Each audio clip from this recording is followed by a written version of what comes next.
Buenas noches, bienvenidas, bienvenidos, bienvenides. Esto es Que se escuche el programa de ATEN. Como todos los jueves, estamos aquí en vivo. Hola Esteban, ¿cómo va? ¿Cómo estás? Buenas noches. Estamos hasta las 10 de la Sí, noche por las redes sociales de ATEN, por la 550 en la exactamente. M y también, por supuesto, quienes nos están viendo aquí en 24/7. Un programa en el que vamos a hablar de actualidad, por ejemplo, de este paro anunciado por ATEN para el próximo jueves, Sí, con movilización a la legislatura provincial, para insistir una vez más para que se retire ganancias de el pago de haberes a docentes aquí en la provincia de Neuquén. Y jubilados exactamente. también, ¿no? Y vamos a estar haciendo, bueno, una aproximación a algo de lo que habrá en el Congreso Provincial de Ujú. Educación, que va a ser 21 y 22 de octubre, y que, bueno, como hablamos la semana pasada, hay un montón de actividades previstas, un congreso que vuelve a la presencialidad después de 2 años, ¿no? De no Ujú. poder hacerlo, así que hay también mucha expectativa.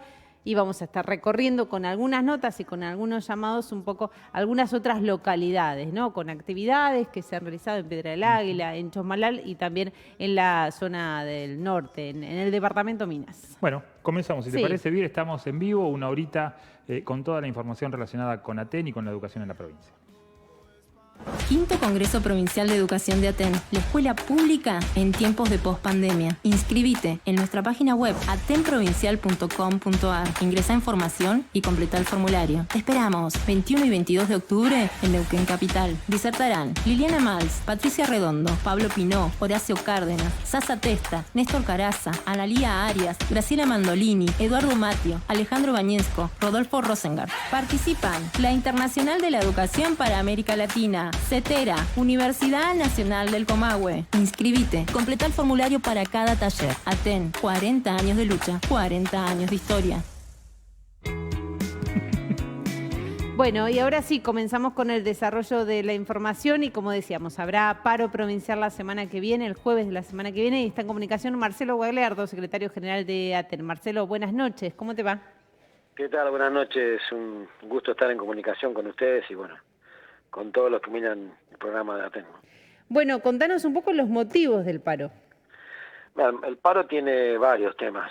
Básicamente está planteado por la urgencia en expresar en la calle y con las compañeras y los compañeros la necesidad de obtener respuestas en estos temas que son parte del pliego, ¿no? Y la oportunidad también, ¿no? Porque estamos con un proyecto de ley presentado en la legislatura provincial que tiene que tener tratamiento urgente en las comisiones y está vinculado con un proyecto que hace ATEN junto con compañeros de ANEL, de UPCN y también los trabajadores de Vialidad que han presentado también su aporte en esto, que planteamos la exclusión de los adicionales por zona y zona desfavorable del cálculo del impuesto a las ganancias, ¿no? Que tiene un impacto cada vez mayor en el salario de muchas y muchos compañeros y compañeras. Para que tengamos una idea, a principio de año había 2.000 compañeros sobre un poco más de 20.000 que pagaban el impuesto a las ganancias, y ahora ya fueron 6.000 a partir de julio, y calculamos que se van a incorporar cerca de 2.000 más cuando cobremos el IPC de este mes a finales del mes de octubre, ¿no? Entonces claramente se vuelve una cuestión que ya tiene carácter confiscatorio, ¿no? Se están apropiando, como nosotros siempre lo venimos planteando, ¿no? El impuesto no puede, el salario nunca puede ser considerado ganancia. Entonces, en este caso, los adicionales por zona que se pagan para compensar los mayores costos que hay en la Patagonia, en los distintos lugares de la provincia donde los compañeros y las compañeras trabajan, y bueno, y esto claramente tiene que tener una solución y entendemos que la provincia lo puede hacer, y por eso hemos llevado este proyecto a la legislatura que tiene que tener tratamiento en las comisiones y tener sanción a la mayor brevedad para que esto deje de impactar en el salario de tantas y tantos compañeros y compañeras. Otro tema que planteamos, vamos a llevar también, ante el inicio de la discusión del presupuesto del año que viene, está vinculado a la necesidad de presupuesto para la creación de cargos,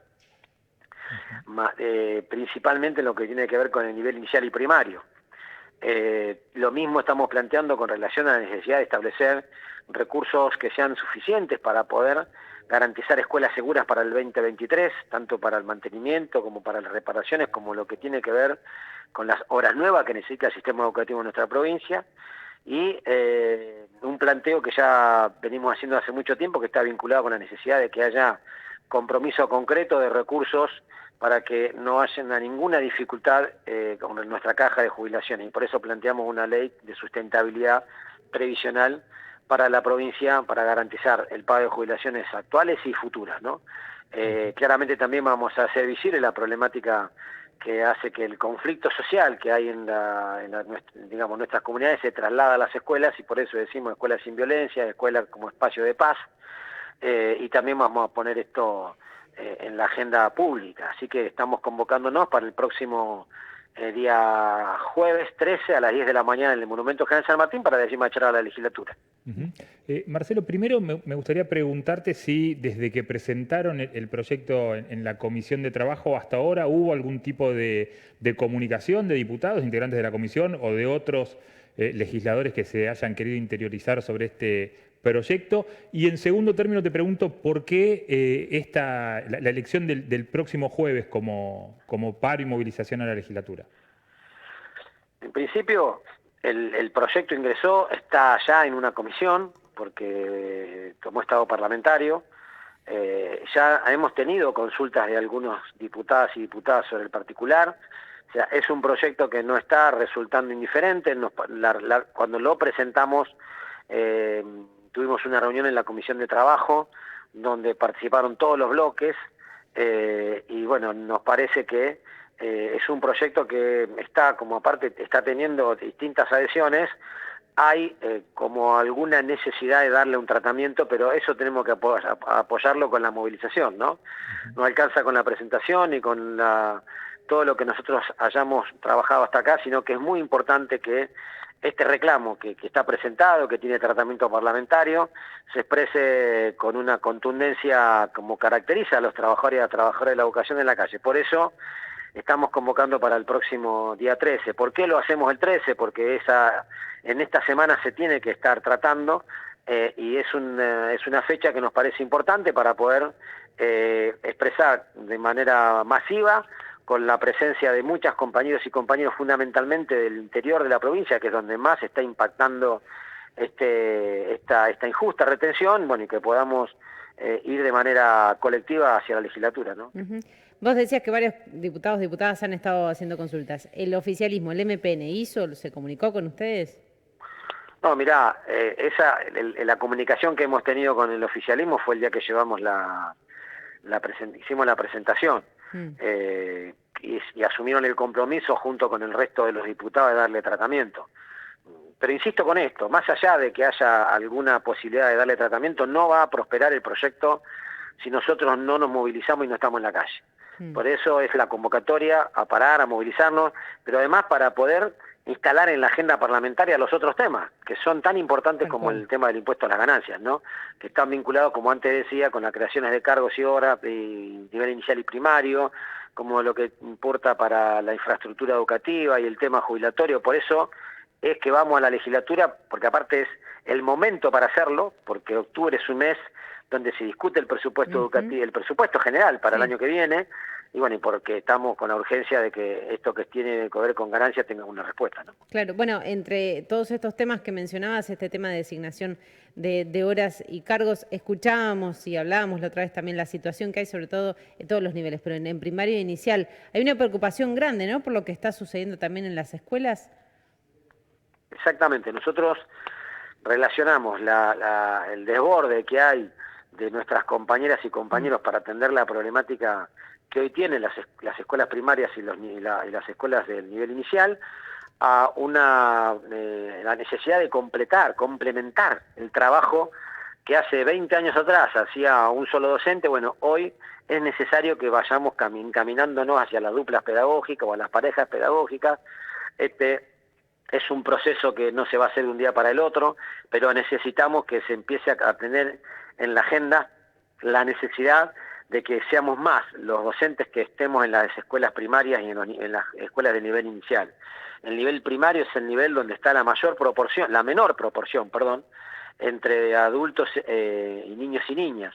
Entonces, es necesario que esa relación tenga una mayor vinculación con las demandas que hoy tiene el nivel, y que claramente tienen que tener como prioridad que se garantice el derecho a la educación de todas nuestras infancias y que eso se haga en las mejores condiciones para aprender pero también para enseñar, ¿no? Bien, Marcelo, muchísimas gracias por esta charla, por este ratito.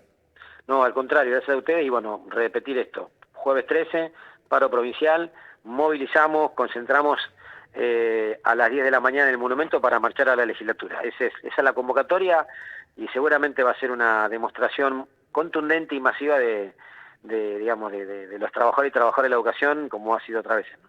Muchas gracias, Marcelo. Hasta luego. Chau, chau. Bueno, Marcelo Guagliardo, secretario general de ATEN, anticipando entonces lo que será el paro de dentro de una semana, ¿no? Del jueves próximo. Bueno, ahora vamos a compartir una nota. Decías al principio que vamos a ir a distintos lugares de la provincia.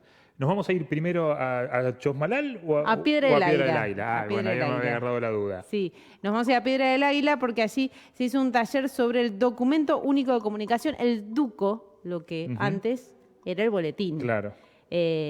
Bueno, ahí se hizo un taller muy interesante sobre justamente esta herramienta. Vamos a compartir la nota.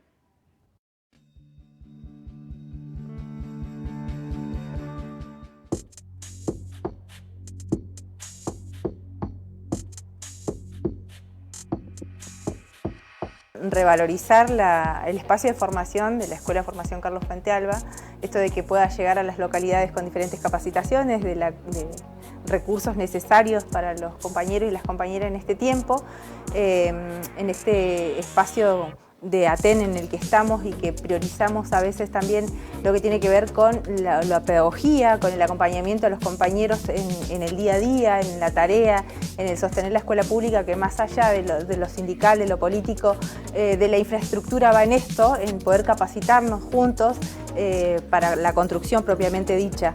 El espacio de los DUCOs y la importancia de esta capacitación en este momento es fundamental.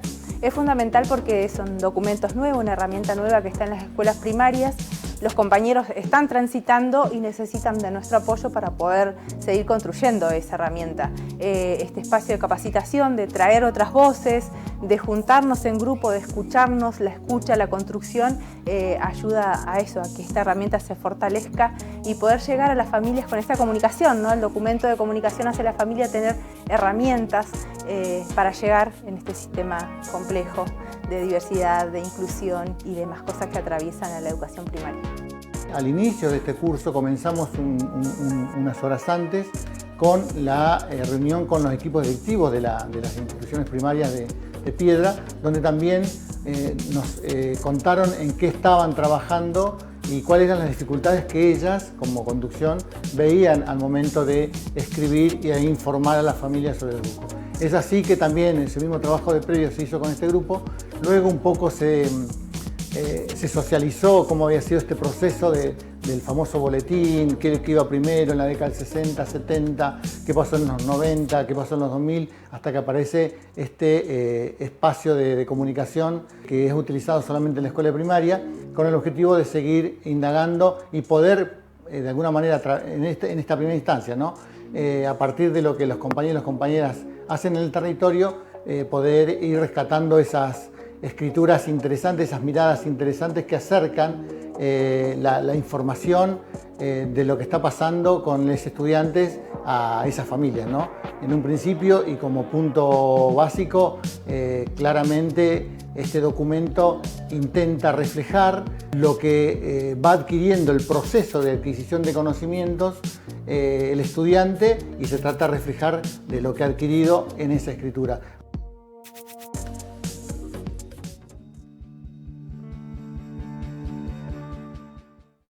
Quinto Congreso Provincial de Educación de ATEN, la escuela pública en tiempos de pospandemia. Te esperamos, 21 y 22 de octubre en Neuquén Capital. Disertarán Liliana Mals, Patricia Redondo, Pablo Pinó, Horacio Cárdenas, Sasa Testa, Néstor Caraza, Analía Arias, Graciela Mandolini, Eduardo Matio, Alejandro Bañensco, Rodolfo Rosengart. Participan la Internacional de la Educación para América Latina, CETERA, Universidad Nacional del Comahue, Confederación Mapuche. Inscribite, completa el formulario para cada taller. ATEN, 40 años de lucha, 40 años de historia.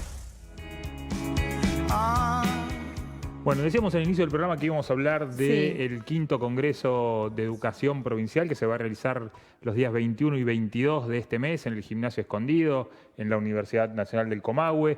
Va a haber Ahí veíamos un poco quiénes vienen, Sí. pero bueno, hay mucho más que Hay eso. mucho más. Vamos a hablar con una persona que va a venir, Sí. que va a estar exponiendo aquí en el Gimnasio Escondido.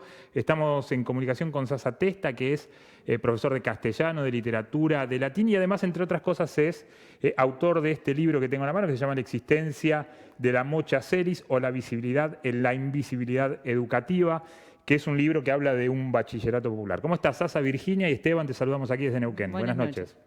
Hola Virginia, hola Esteban, buenas noches y buenas noches a toda la audiencia. ¿Cómo andan? Bien, Muy bien. Bueno, hacíamos mención a este libro que habla del trabajo en un bachillerato popular y también de lo que vas a venir a hablar, que tiene que ver con la ESI, con las diversidades en las escuelas. ¿Qué es lo primero que nos podés contar de toda esta situación que se da? O si querés puntualmente del trabajo que realizaron en el bachillerato. Bueno, en principio sí decir que ese libro que vos tenés en la mano es producto de una tesina que escribí cuando hice la especialización superior en profesor tutor. Yo ese trabajo lo escribí en el marco de esta especialización. No trabajé en la Mocha Celis, sí investigué sobre esta institución, que es el primer bachillerato que se abrió para permitir que las personas de la población trans travesti culminaran los estudios secundarios, convirtiéndose en el primer bachillerato trans del mundo, que además lleva su nombre, Mocha Celis, en memoria de una compañera trans tucumana que se llamaba Mocha Celis. Ujú. Bueno, y vos vas a estar formando parte de una de las mesas que se llama justamente la escuela que alberga ESI, diversidad de géneros y familia. Bueno, ahí planteás en el libro, ¿no? Que nos contás que es tu tesis también, un montón de preguntas sobre diversidades y ESI. ¿Cuál es un poco la situación que vos ves? Bueno, en principio la situación que yo veo es de una constante tensión entre algunos grupos que todavía presentan resistencias a los contenidos, grupos que se desempeñan como profesionales de la educación, así como también grupos de familias. Sí. Y por otro lado, otros grupos que digamos, adscriben a lo que esta ley nacional propone, ¿no? Porque digo, también esto es importante mencionar y recordar que la ESI en realidad es una ley, que es la 26.206, una ley sancionada en el año 2006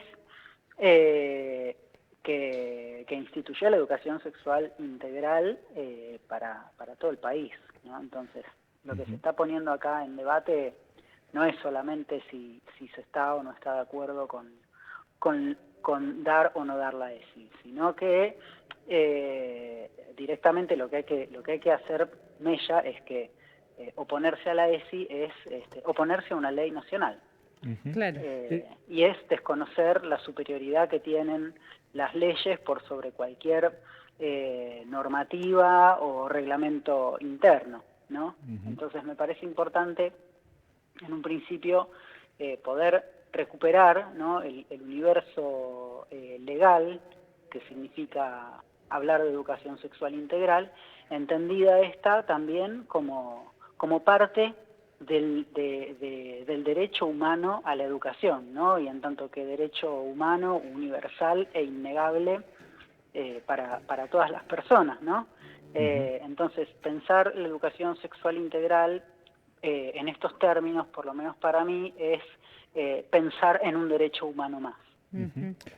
Imagino que es muy difícil generalizar y que además también es muy heterogénea, o son heterogéneas las situaciones que pueden llegar a ocurrir en un territorio tan grande como el nuestro, como el de nuestro país, digo, con tantas diferencias que hay en semejante extensión de tierra. Pero ¿cómo es el tránsito hoy o qué cambios encontrás vos en el tránsito de las personas de la comunidad homosexual, trans, en la educación pública argentina? Bueno, a ver, en principio hay algunas, bueno, como todo proceso histórico, ¿no?, que tiene sus continuidades y rupturas, como hitos, sí remarco que, por lo menos en mi experiencia, las adolescencias, porque es el campo en el que yo más he trabajado, las adolescencias vienen con otra cabeza, literal. Y de repente, no sé, yo miro a esas adolescencias y me recuerdo a mí de adolescente, ¿no? Yo me crié o atravesé mi infancia y mi adolescencia sin todo el plexo normativo con el que hoy contamos, ¿no? Sin ley de educación sexual integral, sin ley de matrimonio igualitario, sin ley de identidad de género, sin el decreto 476 de rectificación de DNIs no binarios, sin ley Micaela, sin pañuelazos, sin la efervescencia que en los últimos años ha cobrado o han cobrado los movimientos transfeministas. Inevitablemente mi adolescencia fue muy distinta. Si yo hubiera vivido la adolescencia en un contexto como el que se propicia hoy en día, o como el que propician ciertos sectores, porque digo, no hay que tener una mirada sesgada. Hay otros sectores que no abonan a estos movimientos y por el contrario se ubican más del lado de los discursos del odio, pero probablemente hubiera tenido la posibilidad de transicionar antes, ¿no? Y eso es lo que me parece que marca un punto de quiebre y que se convierte en un hito, ¿no? Adolescencias que quizás, a diferencia de lo que se vivía antes, o de lo que me ha tocado vivir a mí antes, te reclaman y te exigen, porque son conscientes de sus derechos. Y a mí eso en cualquier caso me parece maravilloso, porque siempre habla de un ejercicio democrático, ¿no? De un ejercicio democrático y de un ejercicio de libertad. Y también a mí me enseña, ¿no? Porque mi adolescencia, como les decía, fue otra cosa. Claro. Yo no me crié con todo este plexo normativo. Y estas adolescencias sí. Y se saben sujetos de derechos. Y eso a mí me parece maravilloso. Sasa, son adolescencias donde lo no binario es natural, ¿no? Yo no sé si... La palabra natural a mí me hace un poco de ruido. Sí. Para mí no hay nada que pueda...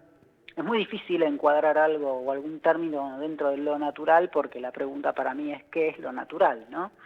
Y en ese punto me paro y pienso en este sociólogo Vincent Márquez, que tiene un texto muy lindo que se dedica a investigar esto que se llama natural o la sociología de la vida cotidiana, donde analiza que finalmente nada es natural, sino que todo responde a un hecho social. Entonces a mí me cuesta un poco pensarlo desde lo natural, pero sí creo que las maravillosas adolescencias que tenemos enfrente de nuestros ojos sí tienen, como te decía, no solo esa conciencia de ser sujetos de derechos, sino también otra postura con respecto de lo que hoy entendemos como el universo LGBT.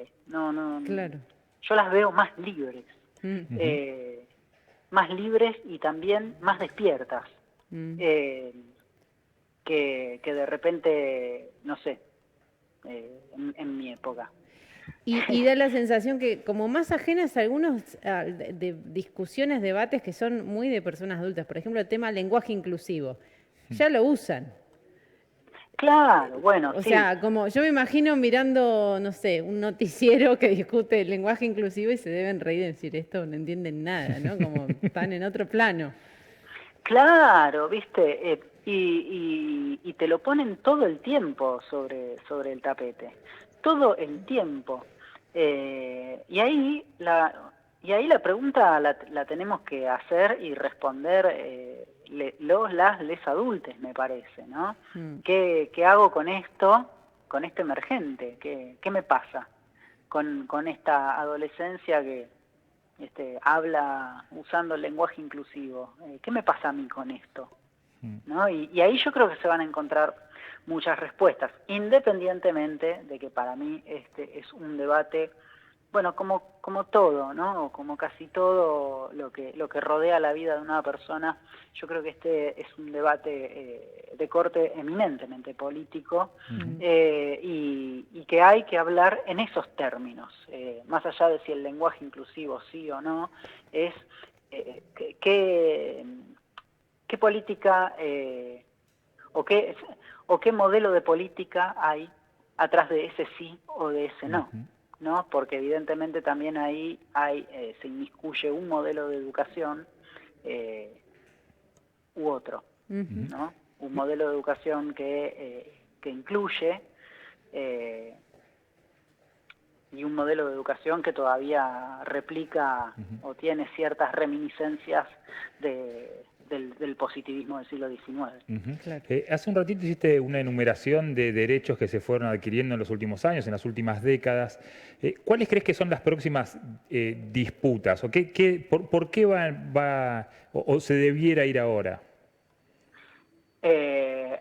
Bueno, me parece que lo maravilloso que ha traído la sanción del decreto 476 del 21, que es el decreto que instituye la posibilidad de hacer el cambio registral optando por una categoría no binaria, es la desbinarización de por lo menos todo el aparato normativo preexistente que legisla en materia de identidad. Y algo de eso ya está ocurriendo. Por ejemplo, la resolución del ANSES, que permite la rectificación de los primeros 2 dígitos del número de CUIL de las personas en el marco de la Ley de Identidad de Género. Claro. La resolución 139 de 2020 del Ministerio de Desarrollo Productivo, donde se reconoce la población LGBT como una población de consumidores hipervulnerables, y de cara al futuro, en ese sentido, por ejemplo, la desbinarización del sistema previsional. Yo creo que ese es uno de los debates que hay que dar, porque no solo porque es absurda, ya digo, en los términos, en el contexto en el que estamos, sino porque además termina recayendo en una contradicción con este decreto, y además, y no me quiero poner biologicista ni binarista, pero a lo mejor voy a intentar hacer de que me acompañe en el argumento. Esta sociedad, que tiene una mirada y un sesgo eminentemente binario, ¿no? Y que todavía utiliza como argumento la biología para oponerse ideológicamente a otras cuestiones. Bueno, si yo tengo que ponerme en esa misma tesitura, puedo decir que las personas que nacen y son asignadas al sexo masculino al nacer, estadísticamente tienen una esperanza de vida menor que las personas que al nacer son asignadas al sexo femenino. Y sin embargo, estas personas, quienes transitan su vida identificándose con ese sexo masculino, se jubilan más tarde que quienes transitan su vida identificándose con el sexo femenino, aún en desmedro de su esperanza de vida. Sí. Entonces, esa cuestión a mí me hace preguntar, bueno, un hombre cis, ¿por qué se jubila más tarde que una mujer cis si estadísticamente va a morir antes. Ujú. ¿Cuál es el sentido? Y ahí yo digo, bueno, en definitiva, el sistema previsional entendido en estos términos, y más aún con el reconocimiento legal que el decreto otorga a las identidades no binarias, pierde sentido. Entonces yo creo que una de las cuestiones a subsanar en el futuro es la unificación de la edad jubilatoria, independientemente del género con el que la persona se identifique, porque no tiene sentido ya a estas alturas. En materia educativa, bueno, sería muy interesante institucionalizar de manera federal en todas las escuelas que la educación física no tenga, ¿no?, esa división por género, y que se pueda universalizar, porque también de esa manera me parece que se puede generar una linda acción micropolítica que permita pensar también las leyes del deporte. Sabemos todavía que las personas de la población trans, bueno, en el deporte no tienen las puertas, no tenemos las puertas totalmente abiertas. No. De hecho, el Comité Olímpico Internacional no tiene respuestas muy favorables para con nuestra población. Entonces pienso que sería una acción micropolítica muy interesante desbinarizar también las clases de educación física, para que también se pueda instalar, ¿no?, este debate, ¿no?, de, bueno, el cuerpo de la otra persona no es un cuerpo, es un cuerpo ajeno, pero digo, sería interesante ver qué pasa, ¿no?, con las corporalidades cuando la educación física pierde, ¿no?, ese rasgo separatista, ¿no?, entre un género y otro, ¿no? ¿Y qué pasa cuando realmente la multiplicidad de corporalidades se pone en juego, ¿no? ¿Qué pedagogía se puede crear a partir de eso? Son apenas preguntas, son interrogantes que tengo, que me hago, y preguntas que solo me permito compartir en este momento, ¿no? Pero bueno, muy interesantes esos debates que seguramente se van a venir, seguro. Sí. Bueno, y ahora te agradecemos por el tiempo en esta noche. Sabemos que nos estabas esperando, así que un abrazo grande y bueno, te esperamos aquí para el Congreso. Pero claro que sí, un abrazo grande para ustedes. Tengo muchísimas ganas de ir para allá y de abrazarles personalmente. Así que bueno, nos estaremos viendo pronto. Abrazo. Gracias. Hasta luego. Un abrazo, hasta luego.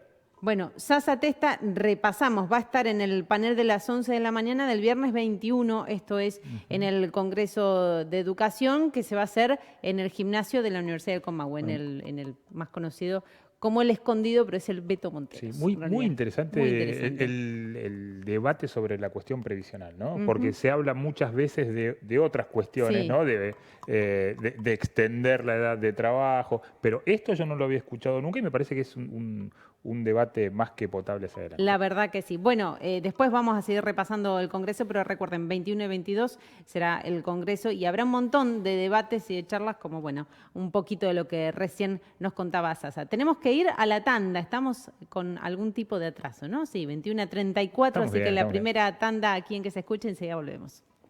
Quinto Congreso Provincial de Educación de Aten, la escuela pública en tiempos de pospandemia. Te esperamos 21 y 22 de octubre en Neuquén Capital. Disertarán Liliana Mals, Patricia Redondo, Pablo Pinó, Horacio Cárdenas, Sasa Testa, Néstor Caraza, Analía Arias, Graciela Mandolini, Eduardo Matio, Alejandro Bañensco, Rodolfo Rosengart. Participan la Internacional de la Educación para América Latina, CETERA, Universidad Nacional del Comahue, Confederación Mapuche. Inscribite, completa el formulario para cada taller. Aten, 40 años de lucha, 40 años de historia.